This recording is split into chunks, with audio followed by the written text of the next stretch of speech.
Tudor versus Rolex. The question continues. I'm fresh from a jewelry store visit, the AD, both for Rolex and Tudor, and just wanted to capture my thoughts while everything is fresh.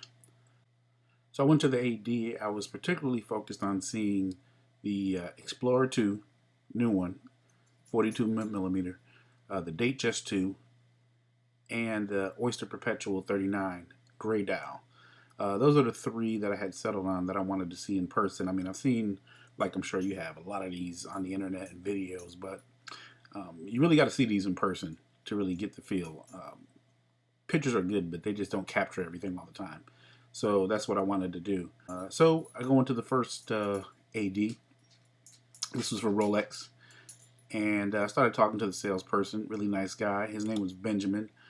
We started a watch talk. I asked him what his first watch was. And he said, yeah, well, it's a Rolex Mariner ceramic. He's probably like around 30. And I looked down on his wrist, and he's wearing the Breitling Avenger 2 GMT, which is actually one of my favorite ones.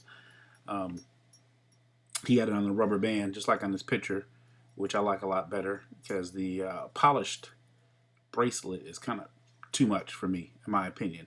But anyway, yeah, it looked good. I was glad to see that in real life. The funny thing is he said that he wanted to next get the IWC Aqua Timer in blue, the Jacques Cousteau, the blue face. And he was kind of laughing. He was like, yeah, well, I know it looks almost like the same as the one I got on now, but it's just something about it. But anyway, seems like his focus was on dive watches. That was his style. Like I said, I mean, he was around 30. So anyway, we started going to the case. The first one I looked at was the Oyster Perpetual 39 millimeter, the gray face. And walking up to the case, the first thing I noticed was that it did look kind of small, but I put it on and wanted to see what it looked like on the wrist. Had a good feel. I liked the Oyster band. It didn't have all the features like the glide lock and everything that you get on the Submariner, but he told me that that's only on the I guess what they call the professional models. But anyway, it was okay. I liked it. It was good. So then I wanted to move on to the Datejust 2 because that was the one that I had been looking at a lot to see how it looked. So I put on the Datejust 2, and I mean, I'll just tell you, sitting in the case, the pictures don't do this justice. You really can't just get all the angles here. Silver dial with the round bezel like this one. I mean, it just looks amazing. It looks amazing in real life. Like I said, the pictures don't do it justice. The drape of the bracelet with the whole package. I mean, this is an anywhere watch for me. I was thinking to myself, okay, wow. I mean, this is probably the one I'm really interested in. But anyway, I had to stick to the mission. So moved on. I wanted to look at the Explorer 2, the black dial, just to see how this looked in real life. And I'm gonna tell you, I mean, I put it on, and it looked a lot bigger. Well, it wore big. It kind of reminded me of my Speedmaster Professional that I have, as far as how round the face is. The numbers that are the 2 through 24 markers on the dial, those weren't cut into there very deep, which was also something that I noticed. Man, like I said, the pictures don't do it justice, but I was thinking it was going to be kind of like engraved in there deep, and it wasn't. It was maybe like, just below the surface. It didn't look like it would be a problem, but it wasn't as deep as what I thought that they would be. But anyway, very interesting. I thought, I was like, okay, this is interesting. But out of the three, I think the Datejust 2 is the one that I like the most. Little bit of trivia though. The guy told me he just came back from training, and he told me that he said that on all the Rolexes, even the Oyster Perpetual 39, the hands are all made of white gold. I don't know if that's true or not, because I specifically said, oh yeah, even the OP 39, and he said, yeah. So if somebody knows the answer to that, tell me. But anyway, that's what I was told. I thought that was interesting. Not the markers, but just the hands. So I was like, okay, that's interesting. So while I was there, I wanted to take a look at the Tudors. They didn't have any Tudor there, but they had a different store not far away from there. So I wanted to go in there and take a look. So anyway, I go to the second dealer. Walk in there. Rolex Tudor, Panerai, they have everything else in there. And just, it was, you walk in the store, there was just a couple guys. They were talking amongst themselves, but really nice guy. He saw me, he approached me real quick. He was like, hey, interested in anything? I was like, yeah, you got Tudor? He was like, yeah, we do. It was kind of like he was surprised that I was asking for that particularly. So we walked over to the Tudor case. Just like usual, I start striking up a conversation with him.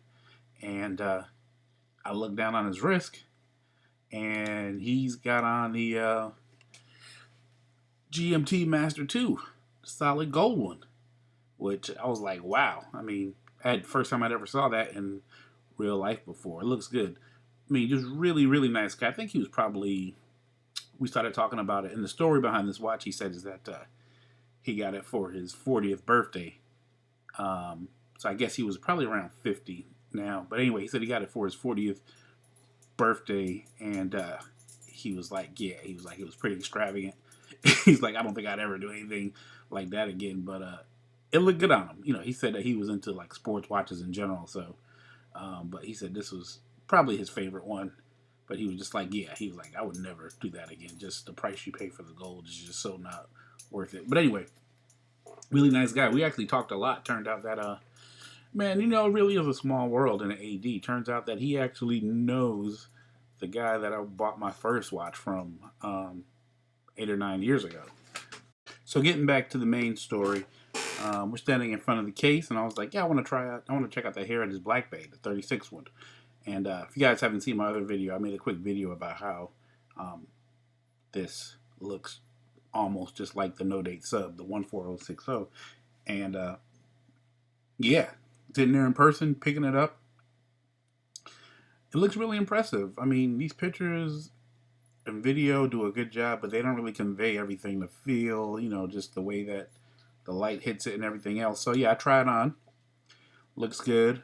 And I'm thinking to myself, wow, this looks really good. I mean, the bracelet, the drape, everything. Now mind you, I just came from trying on 3 or 4 other Rolexes at the other place. So I mean, this was a pretty fresh perspective, but I mean, the quality is definitely there. I mean, the quality is there.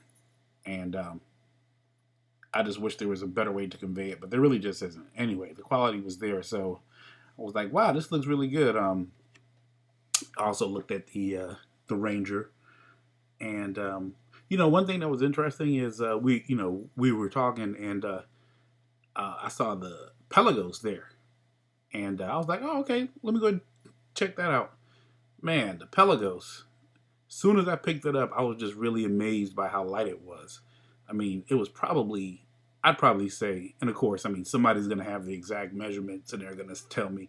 But to me, it felt like it was at least half the weight of the Heritage Black Bay. But it looked really good. I mean, it was titanium, but it looked really solid. Like everything in that Tudor case looked really solid. The quality looked really good. It was just really, really impressive looking. Just as an aside, I asked about the bronze one, and he said, yeah, he said, that's been selling well. He said they had 3 of them on order, but they didn't have anything in the store. But anyway, so getting back to the story, yeah, so he goes and goes to the window, and he was like, oh, look at this, and guess what's there? It's one of the original Black Bays. I think it's the 79220, the R, the one with the non-in-house movement. So it's just sitting there, and I'm trying to tell you, man, I put this thing on. Man, I read a lot of watch articles and stuff, and a lot of media, and you see a lot of this stuff, and you're like, oh, okay, cool, okay, good, cool, all right, this looks okay, oh, it looks good. But I mean, every so often you see something and it gets like a reaction out of you, and this watch here, when I put it on my wrist. And I mean, these pictures don't really do the best job of conveying it. Like I'm telling you, it's just like I mean everything, the quality, the insert, it has like a matte treatment to it. You know, the clasp has a Tudor shield on it. I mean, when I saw this one, yeah, it felt something. It's like, look, I'm not getting paid by Rolex or Tudor in any of these places, but I'm just saying that the same way I felt when I saw, you know, my Carrera and you know, my Speedmaster or some of my cheap pieces that I like, you know, it was the same feeling. I just felt like, oh wow, this might be it here, and I was like, wow, okay. So I mean, I sat there, I looked at it for a while, and I was like, man, oh man, I think this might be it. And he was like, I don't know, you kind of like the you know the black one first, and I was like, well, yeah, but you know, this one here is kind of doing something for me. So anyway, I mean, that's where it was. This is still fresh. That's what I was thinking about. That I was like, I mean,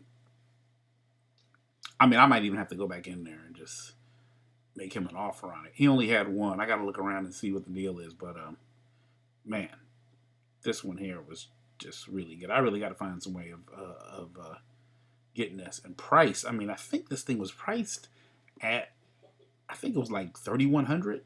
Now, remind you, this is not the in-house one. This is the original one with the Etta movement. But yeah, it comes with the the leather strap here. It also comes with the NATO style strap. Um, yeah, man. So that's it. Just want to let you guys know. This is part two, Tudor versus Rolex. I mean, maybe I'll go and pull the trigger on there, but just wanted to share my fresh reaction. Okay, thanks for listening.